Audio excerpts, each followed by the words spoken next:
നമ്മളെല്ലാവരും പ്രതീക്ഷിച്ചിരുന്നത് 10,000 കോടി ഇൻവെസ്റ്റ്മെന്റിന് ടാറ്റ കേരളത്തിൽ ഇൻട്രസ്റ്റ് പ്രകടിപ്പിച്ച് വന്നിരിക്കുന്നു എന്നുള്ളതാണ് വളരെ പ്രതീക്ഷ നൽകുന്ന ഒന്നായിരുന്നു. കാരണം ഞാൻ വ്യവസായ വകുപ്പ് മന്ത്രി ആയിരിക്കുന്ന സന്ദർഭത്തിൽ ടാറ്റ ചെയർമാനെ കാണുമ്പോൾ അങ്ങോട്ടാ പോയത്. ഈ ചന്ദ്രശേഖരന്റെ അപ്പോയിന്റ്മെന്റ് എടുത്ത് ഇങ്ങോട്ട് ക്ഷണിച്ചിരുന്നു. അപ്പോൾ 2-3 മാസം കഴിഞ്ഞ് അദ്ദേഹത്തിന് സമയമുള്ളൂ എന്നറിഞ്ഞപ്പോൾ ഞാൻ അങ്ങോട്ട് പോയിരുന്നു. ഞാൻ മാത്രമല്ല, ഞങ്ങളുടെ ഫുൾ ടീം പോയിട്ട് 2 മണിക്കൂറോളം ചർച്ച നടത്തി. ഏതെല്ലാം പദ്ധതികളെല്ലാം ഇവിടെ കൊണ്ടുവരാൻ പറ്റും. അപ്പൊ ആ ശ്രമം വളരെ ശക്തമായിട്ടാണ് ഞങ്ങൾ മുന്നോട്ട് കൊണ്ടുപോയത്. അപ്പോ നേരെ 10,000 കോടി ഇവിടെ മുഖ്യമന്ത്രിയെ സതീശൻ വന്നു എന്ന് അറിഞ്ഞുടൻ തന്നെ ടാറ്റ ഇങ്ങോട്ട് ഇൻട്രസ്റ്റ് പ്രകടിപ്പിച്ചു എന്നറിഞ്ഞത് വളരെ സന്തോഷകരമായിരുന്നു. അദ്ദേഹം നടപ്പിലാക്കുമ്പോൾ എല്ലാ പിന്തുണയും നൽകണമെന്നാണ് തീരുമാനിച്ചത്. നിങ്ങൾ പ്രതിപക്ഷ മേധാവിന്റെ പ്രതികരണം കേട്ടിട്ടുണ്ടെങ്കിൽ അറിയാം. മുഖ്യമന്ത്രി പ്രകടിപ്പിക്കുന്നതിനേക്കാളും എത്രയോ ഉത്തരവാദിത്വ ബോധത്തോടുകൂടിയാണ് അദ്ദേഹം പ്രതികരിച്ചത്. അത് കേട്ടിട്ടുണ്ട്, അതറിയട്ടെ, ഏതാണ് വസ്തുത എന്ന് അറിയട്ടെ എന്നാണ് പറഞ്ഞത്. ഇന്നിപ്പോ അദ്ദേഹം കൊടുത്തിരിക്കുന്നത് നിങ്ങളാണ് കുഴപ്പമുണ്ടാക്കിയേക്കുന്നത്. മാധ്യമങ്ങൾ ഏതോ സിനിമ പറയും, പത്രക്കാരെ കൊണ്ട് തോറ്റു എന്ന് പറയുന്ന പോലെയാണ് മുഖ്യമന്ത്രി പറഞ്ഞിരിക്കുന്നത്. അദ്ദേഹം പറഞ്ഞിരിക്കുന്നത് കപ്പൽ നിർമ്മാണ മേഖലയിലെ നിക്ഷേപവുമായി ബന്ധപ്പെട്ട് ചില മാധ്യമങ്ങൾ നൽകിയ വാർത്ത. അപ്പൊ അദ്ദേഹത്തിന് ഒരു ബന്ധമില്ല.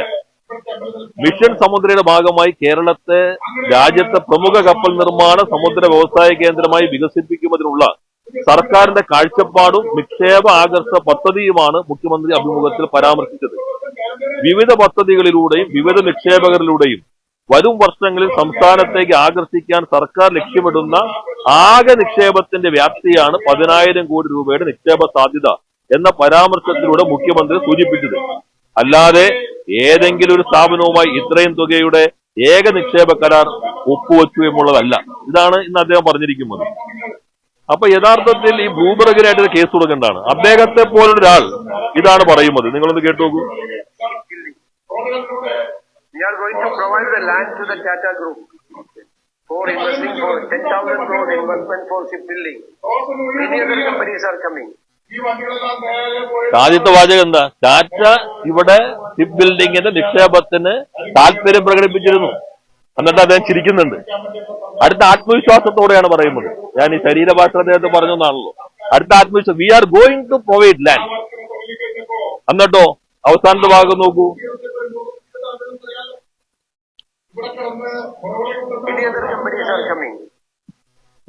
മറ്റ് കമ്പനികൾ വരുന്നുണ്ട്. ഇൻവെസ്റ്റ്മെന്റ് എത്രയാണ്? 10,000 കോടിയാണ്. അപ്പൊ അദ്ദേഹം ആണോ ഇത് പറയുന്നത്? ഇതാണോ കേരളത്തിന്റെ മുഖ്യമന്ത്രി? അത് പ്രസ്താവനയിലുള്ള ആളാണോ മുഖ്യമന്ത്രി? ഇതുകൊണ്ടാണ് ഞാൻ പറഞ്ഞത് അദ്ദേഹം മുഖ്യമന്ത്രിയാകണം. മുഖ്യമന്ത്രി ഭരണഘടനാ പദവിയുള്ള ഒരാൾ പറയുമ്പോൾ അത് ആധികാരികമായിട്ടാണ് എടുക്കുക. ഇത് ലോകത്തിലെ മാധ്യമമാണ്. ബ്ലൂംബർഗ് എന്ന് പറഞ്ഞാൽ നിങ്ങൾക്ക് അറിയാം, ഇന്റർനാഷണൽ മീഡിയ ആണ്. ലോകത്തിലാകെ പോകുന്നതാണ്. ആരുടെ ക്രെഡിബിലിറ്റി പോകും? മുഖ്യമന്ത്രിയുടെ അല്ല, കേരളത്തിന്റെ ക്രെഡിബിലിറ്റി പോകുന്നു. കാരണം ടാറ്റ ഇതേവരെയുള്ള അവരുടെ ചരിത്രത്തിൽ ആദ്യമായി ഒരു മുഖ്യമന്ത്രി നൽകിയിട്ടുള്ള പ്രസ്താവന തെറ്റാണ് എന്ന് പറയേണ്ടി വരുന്നൊരവസ്ഥ അവരുടെ ചരിത്രത്തിൽ ആദ്യമായിട്ടായിരിക്കും. ഇനി അല്പമെങ്കിലും സത്യസന്ധത കാണിക്കണ്ടേ? അടുത്ത വാചകം നിങ്ങൾ നോക്കൂ. അദ്ദേഹം ഇതിനകത്ത് പറയുന്നത്, ഈ പ്രസ്താവനയിൽ പറയുകയാണ്,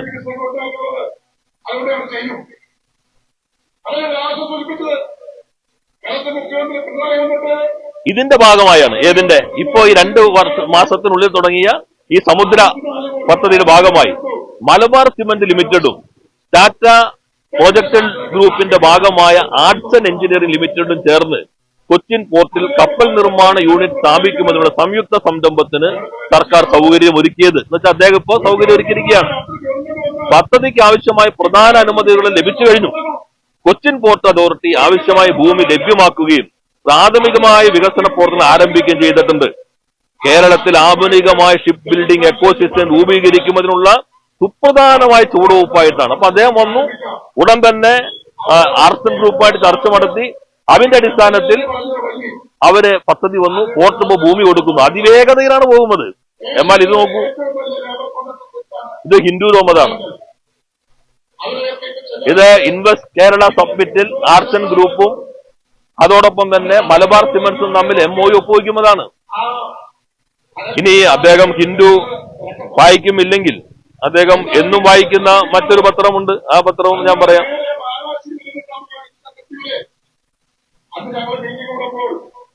മനോരമ ഓൺലൈൻ, മലബാർ സിമന്റ്സുമായി ചേർന്ന് ബോട്ട് നിർമ്മാണശാല സ്ഥാപിക്കാൻ ടാറ്റ ഗ്രൂപ്പ് പദ്ധതി കൊച്ചി തുറമുഖത്ത് ഫെബ്രുവരി 25. ഇങ്ങനെ എല്ലാ പത്രങ്ങളും റിപ്പോർട്ട് ചെയ്തൊരു കാര്യം. ഇത് കൊടുക്കുമ്പോഴെങ്കിലും അല്പ സത്യസന്ധത കാണിക്കണ്ടേ? കഴിഞ്ഞ ഗവൺമെന്റ് ഇങ്ങനെ തുടങ്ങിയിട്ടുണ്ട്, അത് ഞങ്ങൾ ശക്തമായി മുന്നോട്ട് കൊണ്ടുപോകും, ഞങ്ങളും അവരും നമ്മളും ഒന്നിച്ച് മുന്നോട്ട് കൊണ്ടുപോയി നമുക്ക് ഈ പദ്ധതി യാഥാർത്ഥ്യമാക്കണമെന്നല്ലേ ഒരു മുഖ്യമന്ത്രി പറയേണ്ടത്? അതിന് പകരം എട്ടുകാരി മമ്മൂനായിട്ട് മാറേണ്ടതുണ്ടോ? ഈ 2 മാസം കൊണ്ടാണ് ഇത് ശരിക്കും മനസ്സിലാക്കിയിട്ടില്ല. പോർട്ട് ട്രസ്റ്റിന്റെ ഭൂമി ഇപ്പൊ ലഭ്യമാക്കിയിട്ടുണ്ട്. ഏതാ പോർട്ട് ട്രസ്റ്റിന്റെ ഭൂമി? ഇത് 10 വർഷത്തിന് മുമ്പ് മലബാർ സിമന്റ്സ് അവിടെ ക്ലിങ്കർ കൊണ്ട് പൊടിക്കാനായിട്ട് ഒരു പദ്ധതിയുടെ ഭാഗമായി ലാൻഡ് ലീസിനെടുത്തിരുന്നു. എന്നാൽ ആ ഒരു ഫീസിബിലിറ്റി സ്റ്റഡി എല്ലാം നെഗറ്റീവ് ആയതുകൊണ്ട് ആ ലാൻഡ് ഉപയോഗിക്കാൻ പറ്റിയിരുന്നില്ല. എല്ലാ വർഷവും നമ്മൾ ലീസ് കൊടുത്തുകൊണ്ടിരിക്കുകയായിരുന്നു. കഴിഞ്ഞ ഗവൺമെന്റ് സമയത്ത് പൊതുമേഖലാ സ്ഥാപനങ്ങളുടെ ഉപയോഗിക്കാത്ത ഭൂമി അവരുടെ ജോയിന്റ് വെഞ്ചറായിട്ട് പ്രൊഡക്റ്റീവായി ഉപയോഗിക്കുമ്പോൾ പദ്ധതിയുടെ ഭാഗമായി അവരൊരു പ്രൊജക്ട് മുന്നോട്ട് വെച്ചു. ആ പ്രൊജക്ടിൽ ആർട്സൺ ഗ്രൂപ്പ് അവര് ടാറ്റയുടെ സബ്സിഡറിയാണ്, അവർ താല്പര്യം പ്രകടിപ്പിച്ചു. ഇത് അദ്ദേഹം മനസ്സിലാക്കേണ്ടത് അവർ മാത്രമല്ല, ECH എന്ന് പറഞ്ഞ മറ്റൊരു കമ്പനി, ടാറ്റയുടെ ആർട്സൺ ഗ്രൂപ്പ് ചെറിയൊരു സബ്സിഡറിയാണ് അവരുടെ. അപ്പൊ ഞങ്ങൾ തന്നെ അന്ന് കണ്ടത് അവര് കൂടി വരുമ്പോ ടാറ്റയുടെ പ്രസൻസ് കൂടി കേരളത്തിൽ വരട്ടെ കൂടുതലായിട്ട്. അവരും ECH ചേർന്നിട്ടാണ് 500 കോടി ഇൻവെസ്റ്റ് ചെയ്യാമെന്നതാണ് ദീർഘകാലത്തേക്ക് MOU ഒപ്പുവെച്ചിരിക്കുന്നത്. അതിന്റെ ആദ്യഘട്ടമായിട്ട് 58 കോടി നമ്മൾ മലബാർ സിമന്റ്സ് അവിടെ ലാൻഡിന് വേണ്ടി വർഷങ്ങൾക്ക് മുടക്കിയിട്ടുണ്ട്. ആ ഭൂമിയുടെ വില മലബാർ സിമന്റ്സിന്റെ ഷെയർ വാല്യൂ ആയും ECHന് പണം മുടക്കും. ടാറ്റയുടെ ആർട്സൺ ഗ്രൂപ്പ് അവർ ടെക്നോളജി പ്രൊവൈഡർ ആയിരിക്കും. അങ്ങനെ ജോയിന്റ് വെഞ്ചറിന്റെ ഭാഗമായി MOU ഒപ്പുവെച്ചു. ഫെബ്രുവരി 2026 ഫെബ്രുവരിയിൽ ഗവൺമെന്റ് മലബാർ സിമന്റ്സിന് അതുമായി മുന്നോട്ട് പോകാൻ അനുമതി നൽകി. ഇപ്പൊ ലാൻഡ് ഒരുക്കിക്കൊണ്ടിരിക്കുകയാണ്. അപ്പൊ ഈ 2 മാസത്തെ അനുമതി അല്ലത്. അദ്ദേഹം അല്പമെങ്കിലും സത്യസന്ധതയെങ്കിലും കാണിക്കണ്ടേ? ഇനി വരാൻ പോകുമ്പോൾ എന്താ? ഇപ്പൊ ടാറ്റയെ സംബന്ധിച്ച് ഇങ്ങനെ ഒരു പ്രഖ്യാപനം നടത്തി കഴിഞ്ഞപ്പോ യഥാർത്ഥത്തിൽ ക്രെഡിബിലിറ്റി പോകുന്നത് കേരളത്തിന്റെയാണ്.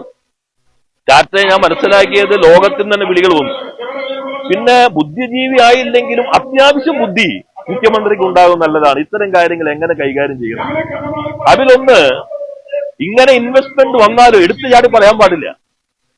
കാരണം എല്ലാ സ്റ്റേറ്റും പുറകെ നിൽക്കുന്ന കാലാണ്. അപ്പൊ അദ്ദേഹം ഫിക്ഷൻ വായിക്കുന്ന ഒരാളായതുകൊണ്ട് ഭാവനയിൽ കാണുന്ന കാര്യങ്ങൾ യാഥാർത്ഥ്യമെന്ന മട്ടിൽ കൂടി അവതരിപ്പിച്ചാൽ കേരളത്തിന്റെ സാധ്യത പോകും.